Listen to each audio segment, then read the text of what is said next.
my God. Yeah, what a day. She told me that I need to come back and have ultrasound because I don't necessarily have to have the surgery right now. It's like there's too many risks involved in me having the surgery at this point. I really can't believe it's taken this long for me to get a second opinion. So he was like, the only reason why we would cut you open right this minute is if they're coming from your ovaries. But we need an ultrasound in order to see where they're coming from. Because the other doctor didn't know. He was like, we can't tell. I was just really happy that the other places I went were private doctors. Both of them were like, oh my God, you have to have this surgery right now. I come to the state hospital, and the doctor, she examined me, and then they discussed several options with me. They're like, surgery's not the first option. So these other people were like, cut her up right now! Right. Oh my God. I am elated that I don't have to have surgery right now.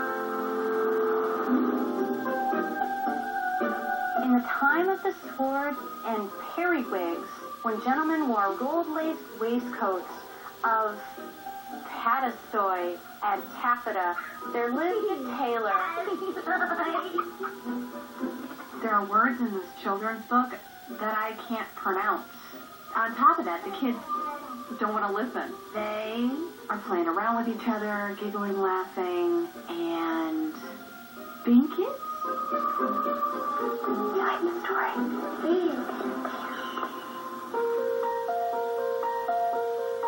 You want me to wake you up? Just one minute. I don't even know if I can fall asleep. I just can't keep my eyes open. Oh, Lisa has been working really hard, but I'm finding she really doesn't get it. She has no clue. She did not finish a project and got in trouble for it today. And we're all aware of it, but Lisa's taking a nap this afternoon.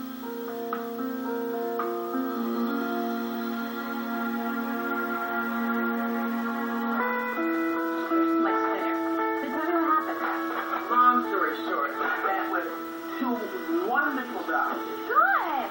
Who explained all of my options to me. Basically, it would not be advisable for me to have surgery right now. Exactly.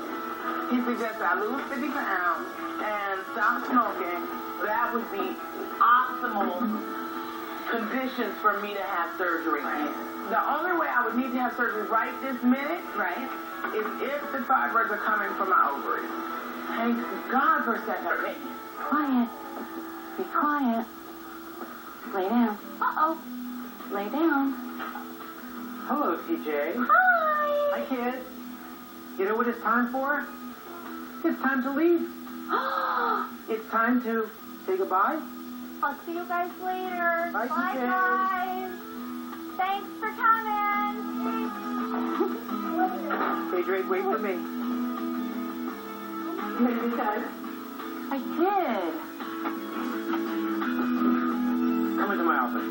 Thank you so much for that fun experience. Now, you have had a tendency in the past to spin out of control, to get scattered, to get distracted. How was it? 4 children, if 4 children can't distract you, nothing really can. They were really wound up and running upstairs and running in the shower. I kind of got a little overwhelmed in the moment, and I just, Did you lose it all? I don't think so. I mean, I didn't. Okay. I saw you trying very hard, making a really good effort. I give you an A for effort. I want you to know that, A for effort. But I want to go through some things. I want to kind of talk about some things I saw. One of the things that struck me is that one of the issues you have is connecting with people. And one of the things you did when I brought the kids in was you hugged them right away. Mm-hmm. Now, they hugged you back to some degree. Mm-hmm. But think about that for a minute. Do you think that could be uncomfortable for a child who's been taught you don't hug strangers? Right. Or do you think that becomes too aggressive, too in your face for people who aren't ready for that? So what do you think? Nothing I've ever even thought of. That's why we're talking about it. Right. So what I'm encouraging you to do is relax. That's the major thing, because a lot of it was you were so anxious to be loved by them in a way and to love them. It was like, come here and let me hug you and let me do everything else. And I just wanted you to kind of calm down, take a breath, Let them come to you.